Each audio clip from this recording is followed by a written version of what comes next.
그리스도에서 사랑하는 새순 가족 여러분, 우리가 소설이나 영화를 볼 때 기대하는 것이 있습니다. 시간이 흐름에 따라 진행이 됨에 따라 그 주인공이 조금은 성장하기를 바라고, 그리고 사건이 풀려가기를 바라는 것이죠. 그래야 보는 재미가 있지 않겠습니까? 만일 시간이 지남에도 불구하고 영화 시간이 계속 가는에도 불구하고 문제는 더 쌓여만 가고 주인공은 계속 지질한 모습으로 남아있다면 우리는 그렇게 우리의 기대를 저버리는 전개를 가리켜서 우리는 전문 용어로 고구마 같은 전개다 이렇게 이야기를 합니다. 김치나 물 없이 고구마를 먹은 것처럼 이게 속이 막혀서 답답하다 하는 것이죠. 요즘 사람들은 그런 거 싫어합니다. 그래서 채널을 바로 돌려버립니다.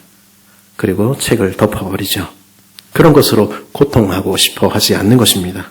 사이다 같이 시원시원한 이야기가 좋지 그런 이야기는 싫은 것입니다. 왜 그렇습니까?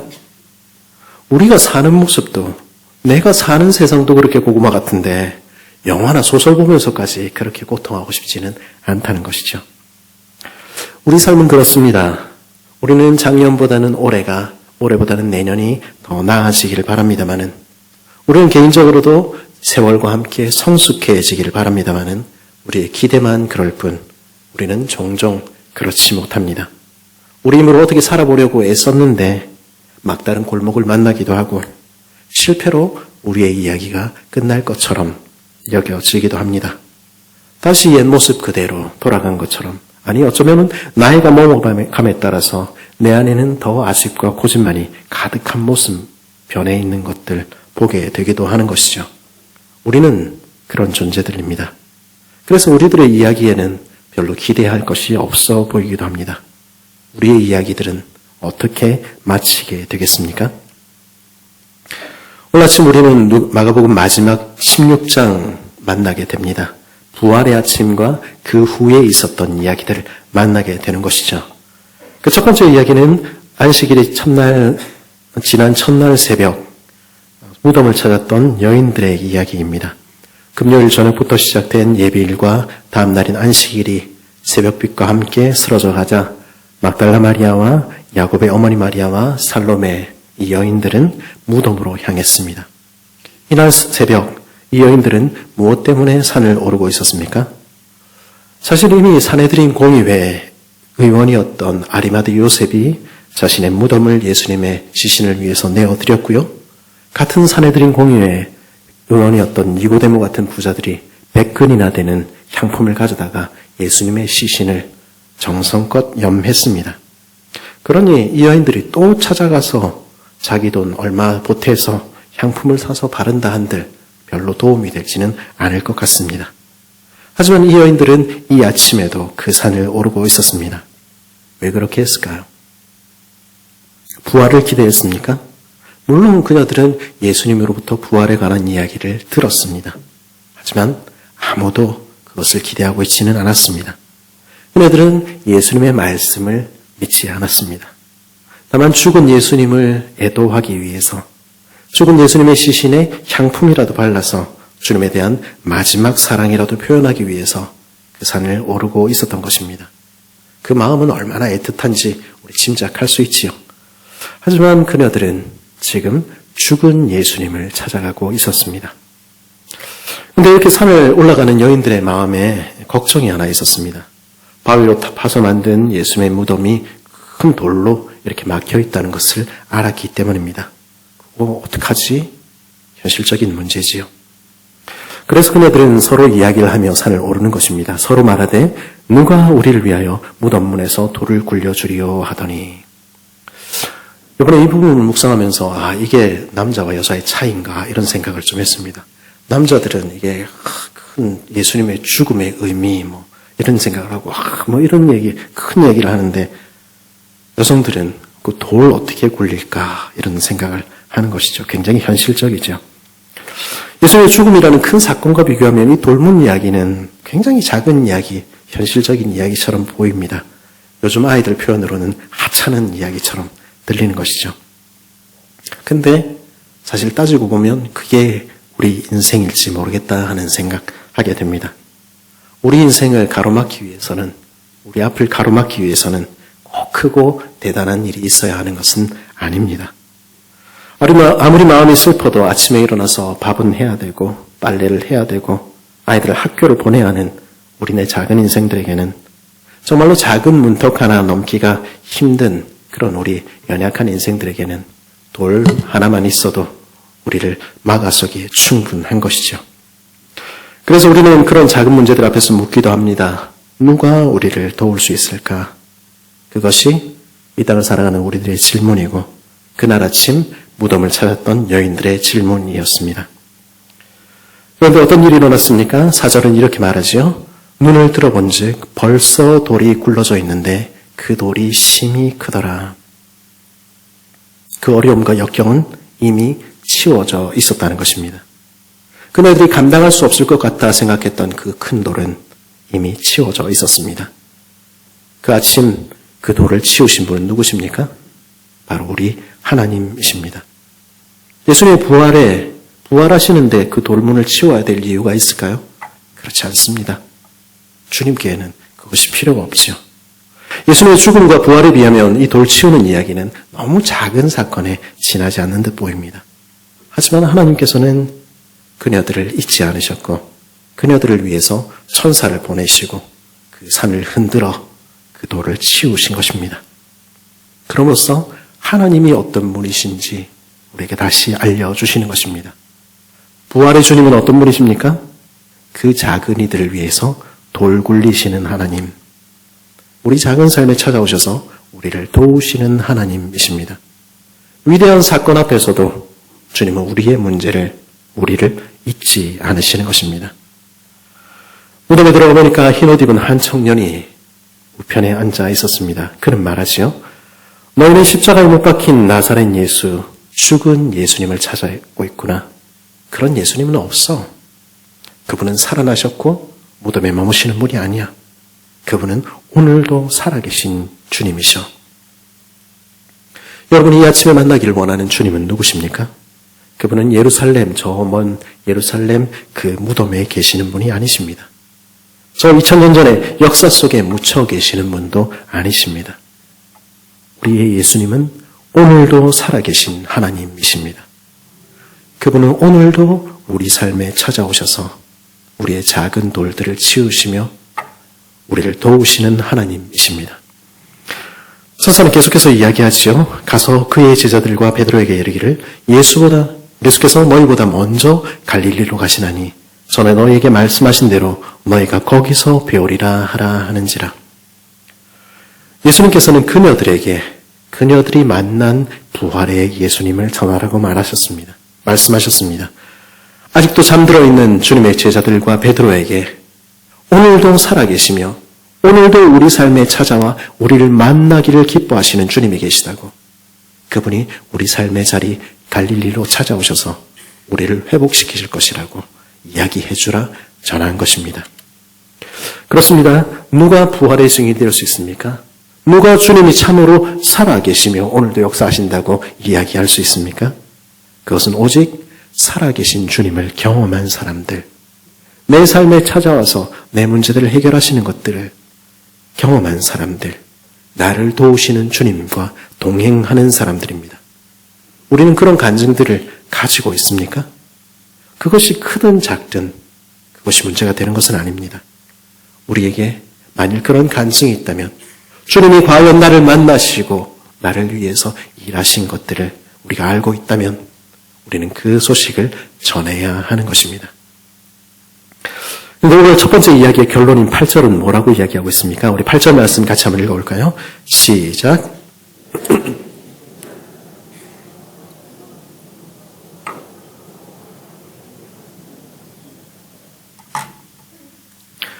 그렇게 실컷 주님 나타나셨는데, 주님이 돌을 굴리셨는데, 부활의 소식을 들었는데 이 여인들 뭐하고 있습니까?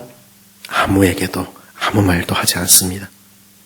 주님을 만난 그녀들은, 주님의 도우심을 경험한 사람들은 아무 말도 아무에게도 하지 않는 것입니다. 그녀들이 부활의 아침 첫 번째 증인들이었습니다. 그러나 그녀들은 아무 말도 하지 않았습니다.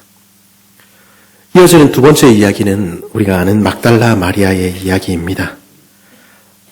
16장 9절에 이렇게 말하죠. 예수께서 안식 후 첫날 이른 아침에 살아나신 후 전에 7 귀신을 쫓아내어 주신 막달라 마리아에게 먼저 보이시니, 막달라 마리아는요, 다른 여인들이 모두 돌아간 후에도 그곳에 홀로 남아 있었습니다.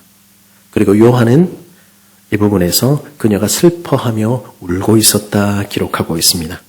왜냐하면 예수님의 시신이 없었기 때문입니다. 내 인생에 7 귀신을 쫓아내어 주신 주님, 나를 사랑해 주셨던 주님, 그 주님의 시신이라도 찾고 싶은데, 그 시신에 향유라도 발라드리고 싶은데 그 시신이 사라져 버린 것입니다. 그녀 역시 죽은 예수님을 찾고 있었습니다. 그럼 그녀에게 예수님께서는 나타나셨지요.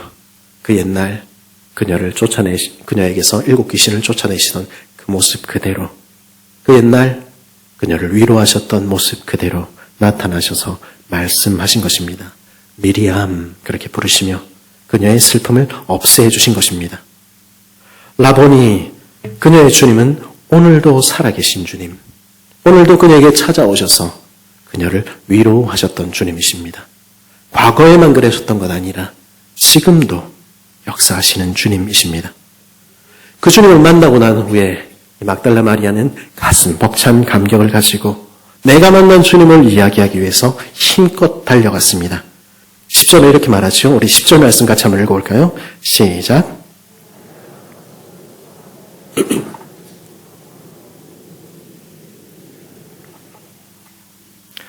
그녀가 울었듯이 지금도 울고 있는 인생들을 향해서 막달라 마리아는 달려갔습니다. 그리고 골방에 자신을 숨긴 채 그렇게 주저앉아 있는 인생들의 그 문을 활짝 열어주셨습니다. 그리고 말했을 것입니다. 슬픔에 잠긴 이들이여, 이제 일어나십시오. 주님은 살아나셨고 주님은 당신을 위로하십니다. 그 위로의 주, 그 소망의 주님을 만나십시오. 우리 가운데 연약한 가운데 슬픔 가운데 지쳐 홀로 앉아 있는 분들은 없습니까? 골방에 앉아서 슬퍼만 하고 있는 분들은 없습니까? 내 생애에는 더 이상 아무 일도 일어나지 않을 것이라고, 좋은 날들은 모두 지나가 버렸다고 말씀하고 있는 분들은 없습니까? 여러분의 그 삶에 부활의 주님이 찾아오시기를 원하십니다. 우리 주님은 여러분을 위로하기를 원하십니다. 그 주님을 만나십시오. 그 주님을 만날 때 우리의 슬픔은 변하여 기쁨이 됩니다. 여러분의 앉아있는 그 골방문을 열고 밖으로 나오십시오. 그럴 때 여러분은 찬란히 빛나는 부활의 아침을, 그 빛을 발견하게 될 것입니다.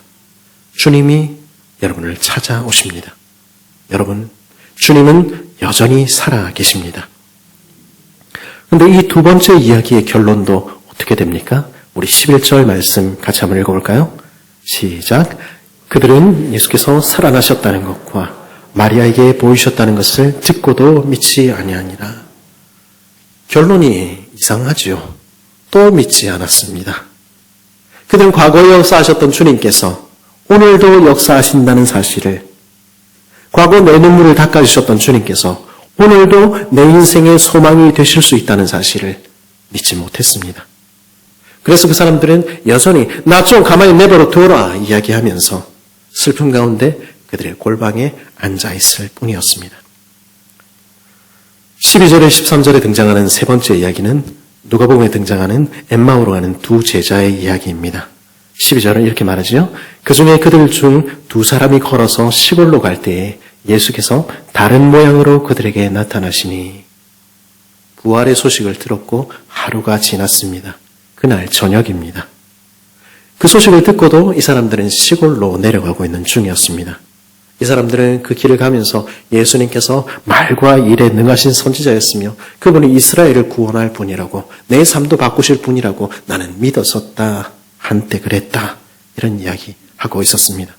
부활하셨다는 이야기를 들었지만, 그분이 오늘도 내 삶에 위로가 되신다는 이야기를 들었지만, 그러나 그거는 믿을 수 없겠다. 그러면서 그 길을 걷고 있었던 것입니다. 무슨 말을 하고 있는 것입니까? 예수님은 더 이상 우리와 함께 하시지 않는다 이야기하는 것입니다. 예수님은 내 삶은, 지금 내 삶은 바꾸시고 만지시고 회복시킬 수 없다는 것이죠. 그런데 그렇게 이야기하고 걸어가고 있는 그들 곁에 누가 계셨습니까? 예수님이 계속 같이 걸어가고 계셨다. 엠마오로 가는 두 제자의 이야기는 그렇게 들려주시죠. 그래도 알아보지 못합니다. 그래도 보이지 않는 것이죠. 식사의 자리에서 감사기도를 들으시고 떡을 떼어주실 때야 그들은 예수님께서 그들과 함께 하신다는 사실을 비로소 발견하게 된 것입니다. 예수님을 우리는 보이지 않습니다. 그러나 주님은 우리의 걸음에 늘 함께 하시며 늘 우리를 먹이시며 늘 인도하시는 분이신 것입니다. 요즘은 좀 유행이 바뀌어서 이제 달라졌습니다만 어린 시절에 제가 성도님들의 집을 방문하면 이게 거의 걸려있곤 했습니다. 그리고 고리말에는 이런 글귀가 써 있었죠. 그리스도는 이 집의 주인이시요 식사 때마다 보이지 않는 손님이시요 모든 대화에 말없이 듣는 이시라. 혹시 기억나십니까? 그리스도는 이 집의 주인이시라는 이야기도 알겠고 모든 대화에 말없이 듣는 이시라는 분도 예수님이 좀 조용하신가 보다. 저는 그렇게 어렸을 적에 이해를 했습니다만 어렸을 적에 제가 이해가 가지 않는 부분이 있었습니다. 그것은 식사 때마다 왜 보이지 않는가? 그 부분이 이해가 가지 않았습니다. 예수님 식사를 안 하시니까 식사 때는 어디 잠깐 갔다 오시는가? 그런 이야기겠습니까? 이 사진 아래에는 여기에 대한 설명들이 이렇게 쓰여 있곤 했습니다. 중국의 어느 청년 하나가 시름에 잠긴 채 지워주셔도 되겠습니다. 눈길을 걷고 있었습니다. 주님의 얼굴을 한번 보기만 하면 주님께서 정말로 나와 함께 하신다는 것을 알기만 하면 좋겠습니다. 근데 그 청년의 마음에 이런 소리가 들렸죠. 사진을 찍어라. 듬성듬성 눈이 녹고 있는 텅 빈 들판이었습니다. 그런데 사진을 찍었습니다. 그리고 집에 와서 현상을 하니까 거기에 드러나 있던 게 이 모습이었죠. 예수님의 얼굴, 그와 함께 걷고 계셨던 주님의 얼굴이 거기 드러나 있었던 것입니다. 무슨 이야기를 하는 것입니까? 보이지는 않지만 주님은 여전히 우리 가정에, 우리 교회에, 이 집의 주인이시라는 것입니다.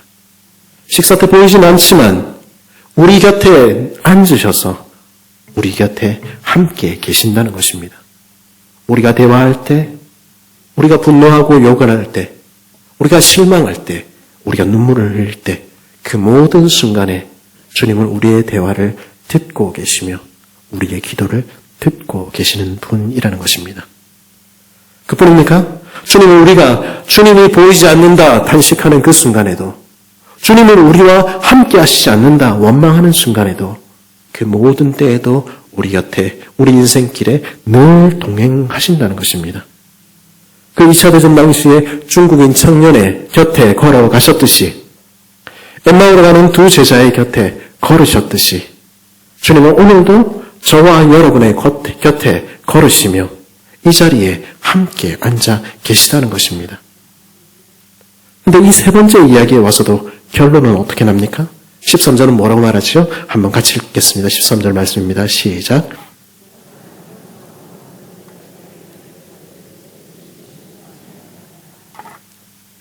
역시 믿지 아니하니라. 고구마도 이런 고구마가 없습니다. 부활의 첫날 하루가 지났는데 3개의 이야기가 있는데 결론이 다 동일합니다. 전하지 않고 믿지 않고 역시 믿지 않았다. 그게 제자들의 모습이었다는 것입니다. 예수님 부활하셨습니다. 부활하신 후 그 사건을 보았습니다. 예수님 살아 계십니다. 내 백성 가운데, 그 백성 가운데 행하시며 내 친구를, 내 아는 집사님을, 내 아는 권사님의 삶 가운데 일하시는 것을 들었습니다. 근데 이 여인들은 말하지 않았습니다. 위로하시는 주님을 내가 만났다 이야기 듣고도 믿지 않았습니다. 보이지 않지만 주님은 오늘도 그 백성 곁에 겪고 계시더라. 내가 봤다. 이게 내가 찍은 사진이다. 증거를 대미로도 그들은 믿지 않았다는 것입니다. 그래서 14절은 뭐라고 얘기합니까? 하다 안 되니까 예수님 어떻게 하십니까? 그 후에 11제자가 음식을 먹을 때에 주께서 그들에게 나타나사 그들의 믿음 없는 것과 마음이 완악한 것을 꾸짖으시니 이는 자기가 살아난 것을 본 자들의 말을 믿지 아니함일러라. 그래도 믿지 않으니까, 도무지 안 믿으니까, 역시 안 믿으니까 예수님께서 그들 가운데 직접 나타나셔서 믿음 없음을 꾸짖으셨다 하는 이야기로 오늘 이야기는 마감합니다. 그것이 승천하시기 전 예수님의 제자들의 마지막 모습이었습니다.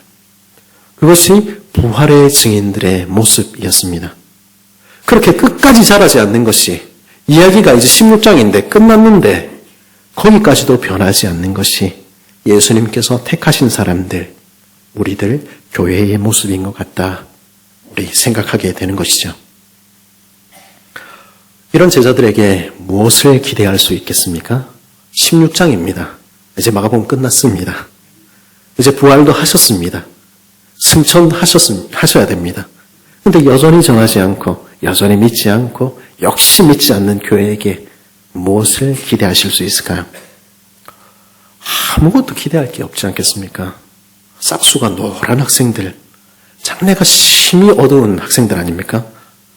제자들을 보면서 예수님, 이마이 것들 커갖고 뭐가 되겠노? 뭐 이런 생각 하시지 않겠습니까? 부활의 주님을 경험하고도 그러고 있는 제자들이 무슨 일을 하겠습니까? 근데 제자들만 그렇습니까? 저는 제 모습을 보면서, 우리의 모습을 보면서도 우리 역시 제자들과 정말 다르지 않구나 이런 생각하게 됩니다. 여러분은 어떠십니까? 여러분은 여러분의 인생에 찾아오셔서 여러분의 돌들을 굴리시는 주님을 만나신 적이 없습니까? 울고 있던 그날 여러분이 찾아오셔서 위로하시는 주님을 만난 적이 없습니까? 여러분은 여러분의 인생길에 홀로 걷는 것 같은 그 순간에 여러분의 곁에 걸으시던 주님, 그 주님께서 살을 찢으시고 피를 흘리셔서 나를 구원하셨구나, 그래서 교회가 되었구나, 감격을 가지고 주님을 노래하던 그 순간이 없으셨습니까? 그런데 지금 어떻습니까? 여러분은 지금 그 감격 가운데 있습니까? 오늘도 부활하신 주님, 오늘도 우리를 도우시며, 오늘도 우리를 위로하시며, 오늘도 우리와 동행하시는 주님, 그 주님과 함께 걷고 있습니까? 우리가 주님이라면 우리 자신을 보고 뭐라고 말할까요? 제가 주님이라면 저를 보고 치아라 이렇게 이야기할 것 같아요. 그렇게 나오는 게 정상 아니겠습니까? 그런데 그런 제자들을 보고 주님의 하신 말씀이 15절입니다. 15절 뭐라고 되어 있죠? 함께 같이 읽겠습니다. 시작.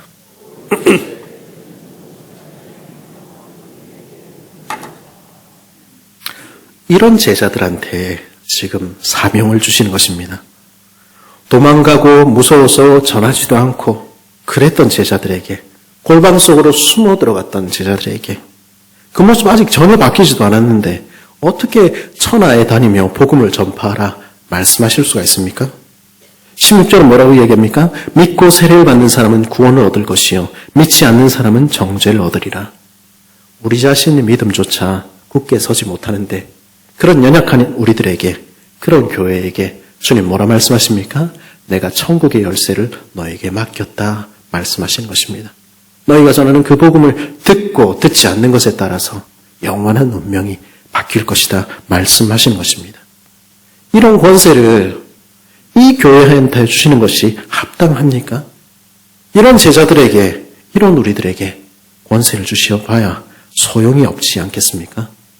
그리고 그런 제자들을 남겨놓고 주님은 지금 떠나시는 것입니다. 우리에게 뭘 믿고 하나님의 사명을 맡기십니까? 이제는 믿음이 좀 자랐습니까? 이제는 자라서 그 능력으로 그 사명을 감당할 수 있게 되었습니까? 이제는 배신하지 않고, 이제는 흔들리지 않고, 우리 모습 보니까 이제는 똑바로 걸어가겠구나 확신할 만한 무엇이 여러분과 제 안에 있습니까? 그래서 맡기시는 것입니까?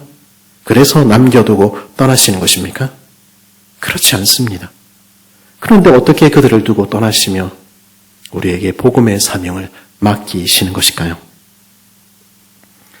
말씀드렸듯이 제자들은 마지막 순간까지 믿을 만하지 못했고요. 우리에는 오늘도 능력이 없습니다. 그들은 돌무덤에 막혀있는 돌을 굴릴 능력도 없었고요. 우리는 우리 앞에 거대한 세상을 이겨낼 능력이 없습니다.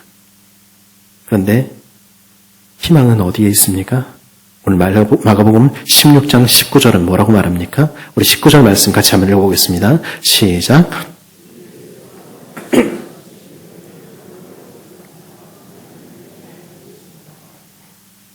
우리는 예사로 볼 수는 없습니다. 우리 주님이신 예수님께서 하늘로 올려지사 하나님 우편에 앉으셨다는 것입니다. 하나님 우편에 앉으셨다. 이쪽입니까? 이쪽입니까? 하나님께는 오른손이 있습니까? 하나님께 왼손이 있습니까? 우편에 앉으셨다 하는 말은 권능의 우편에 앉으셨다 이런 뜻입니다. 하나님의 모든 권능을 가지셨다는 것의 다른 표현이지요. 마태복음 28장 18절은 이것을 다른 말로 표현하지요. 하늘과 땅의 모든 권세를 내게 주셨으니. 하나님 우편에 앉으셔서 하늘과 땅의 모든 권세를 받으신 우리 주님께서는 오늘도 한량없이 그 백성들에게 성령을 부어주시는 것입니다. 그리고 능력으로 우리와 함께 하시는 것입니다. 주님은 보이지 않지만 그러나 우리를 떠나신 것이 아닙니다. 성령을 통해서 오늘도 함께 하시며 오늘도 여러분과 제 삶을 붙들고 계시는 것입니다. 우리는 홀로 걷지 않습니다. 엠마오로 가는 두 제자의 곁에 함께 걸으셨듯이 우리 예수님께서는 오늘도 보이지 않지만 우리 곁에 늘 함께 계시며 우리의 모든 걸음에 함께 하십니다. 식사 때마다 보이진 않지만 우리 곁에 함께 앉으셔서 먹고 함께 마시며 우리의 모든 대화에 함께 하시며 우리의 모든 걸음에 함께 계시는 것입니다. 그 주님이 우리 곁에 계시는 것입니다. 20절은 뭐라고 얘기합니까? 제자들이 나가 두루 전파할세 주께서 함께 역사하사 그 따르는 표적으로 말씀을 확실히 증언하시니라. 그렇게 연약한 우리가, 그렇게 부족한 우리가 그래도 주님을 전파하겠다고 주님의 뜻을 따라서 한 걸음 쭈뼛쭈뼛 내밀 때 주님께서는 말씀하시는 것입니다. 내가 나의 오른손으로 너를 붙들리라 말씀하시며 그 표적을 통해서 주님 우리와 함께 하심을, 주님 우리의 말을 증언하심을 보여주시는 것입니다. 오늘도 우리를 도우시는 성령의 능력으로 우리는 우리의 연약한 한계를 넘어서서 주님을 위한 군사 되게 되는 것입니다. 17절 18절은 뭐라고 이야기합니까? 믿는 자들에게는 이런 표적이 따르리니 곧 그들이 내 이름으로 귀신을 쫓아내며 새 방언을 말하며 뱀을 집어올리며 무슨 독을 마실지라도 해를 받지 아니하며 병든 사람에게 손을 얹은즉 나으리라 하시더라. 우리는 사도행전을 통해서 이 일이 하나 남김없이 베드로에게서 바울에게서 일어났다는 사실을 알고 있는 것입니다. 그리고 사도행전에 역사하셨던 그 하나님께서, 그들의 이야기를 그들과 함께 써가셨던 그 하나님께서 오늘도 우리 가운데 일하시며 우리와 함께 이야기를 써가고 계시다는 것입니다. 우리가 대단해서 그렇습니까? 아니요. 주님의 뜻을 위하여, 주님의 나라를 이루기 위하여 우리 한 걸음 내디딜 때 주님께서 하시는 것입니다. 주님께서 함께 하시기에 우리는 이 험한 세상 가운데서도 기쁘게 찬송하며 복음을 위한 싸움을 감당하게 되는 것입니다. 그래서 복음은 멈추지 않고 전진하며 저와 여러분의 이야기도, 주님과 함께하는 우리들의 이야기도 실패로 끝나는 대신에 계속 이어져 나가는 것입니다. 그리스도의 안에서 사랑하는 새순 가족 여러분, 도우시는 주님을 경험하고도, 위로하시는 주님을 경험하고도, 우리와 함께 걸으시는 주님, 식사 때 함께 하시는 주님을 알고도 믿지 않는 우리, 두려워하는 우리, 골방에 숨는 우리인 것을 우리는 고백하지 않을 수 없습니다. 부활의 아침 그 첫 번째 제자들이 그랬듯이 우리도 그러하며 과거에 우리가 그랬듯이 오늘의 우리 역시 그렇게 연약합니다. 그럼에도 불구하고 복음은 멈추지 않으며 우리들의 이야기는 실패로 마치지 않습니다. 왜냐하면 오늘도 권능의 우편으로부터 한량없이 성령을 부어주시는 주님, 오늘도 여러분과 제 앞에 있는 돌들을 굴리시는 주님, 오늘도 함께 하시며 상한 우리를 고치시며 우리의 눈물을 닦으시며 위로하시는 주님, 오늘도 주님을 위하여 주님의 뜻을 행하기 위하여 한 걸음 쭈뼛 내밀 때 우리와 함께 하시며 확실히 증언하시는 주님, 그 주님이 우리와 함께 하시기 때문입니다. 그 주님 때문에 저와 여러분은 오늘도 걸어가는 것입니다. 그렇게 자기 하나도 건사하지 못하는 우리가 교회가 되며 부활의 증인이 되는 것입니다. 마가복음 설교를 처음 시작할 때 복음은 왕의 진군 소식이라 말씀드렸습니다. 우리들의 왕 예수 그리스도께서 사망의 그늘에 앉은 자들을 풀어주시며 소망 없는 인생을 회복시키시며 흑암의 나라를 몰아내시고 그 사랑하는 아들의 빛의 나라를 이 땅에 이루시는 큰 싸움의 소식이라 말씀드렸습니다. 그리고 오늘도 그 복음은 승리하며 우리의 대장 예수 그리스도께서는 이기고 또 이기시는 것입니다. 그리고 그 싸움에 그 위대한 이야기에 주님은 저와 여러분을 부르시는 것입니다. 연약하고 부족한 우리지만 그러나 주님 의지하여 우리 한 걸음 내디딜 수 있기를 바랍니다. 하나님 나라의 확장을 위한 그 전쟁에 동참하며 여전히 계속되는 주님과 우리들의 복음 이야기를 써내려가는 복된 저와 여러분 되기를 간절히 바랍니다.